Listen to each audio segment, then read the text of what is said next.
సార్వత్రిక సమరం ఇవేల్టి నుంచి ప్రారంభమవుతోంది. తొలి విడతలో భాగంగా 22 రాష్ట్రాలు, కేంద్రపాలిత ప్రాంతాల్లోని 102 నియోజకవర్గాలకు ఈ రోజు నోటిఫికేషన్ వెలువడే అవకాశం ఉంది. నోటిఫికేషన్ వెలువడ్డ వెంటనే నామినేషన్ల స్వీకరణ ప్రారంభమవుతుంది.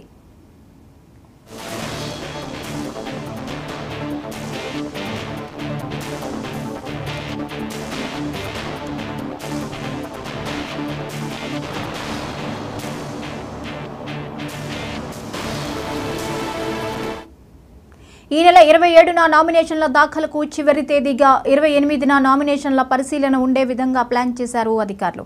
ఈ నెల 30న ఉపసంహరణకు గడువు ఉంటుంది. అలాగే ఏప్రిల్ 19న నియోజకవర్గాల్లో తొలి విడత పోలింగ్ జరిగే విధంగా ప్రణాళికలు చేసినట్లు తెలుస్తోంది.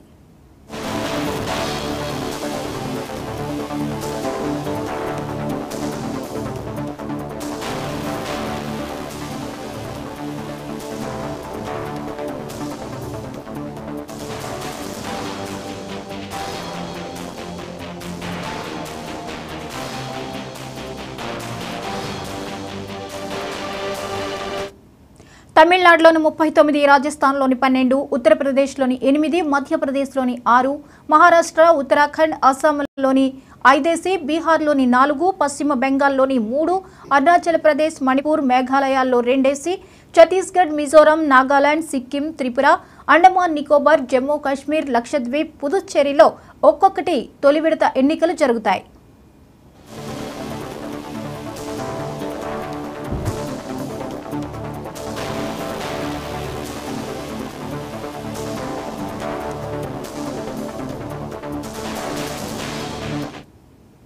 కేంద్ర ఎన్నికల సంఘం ఏప్రిల్ 19న మొదలు జూన్ 1 వరకు మొత్తం 44 రోజుల పాటు 7 దశల్లో దేశవ్యాప్తంగా పోలింగ్ నిర్వహిస్తారు.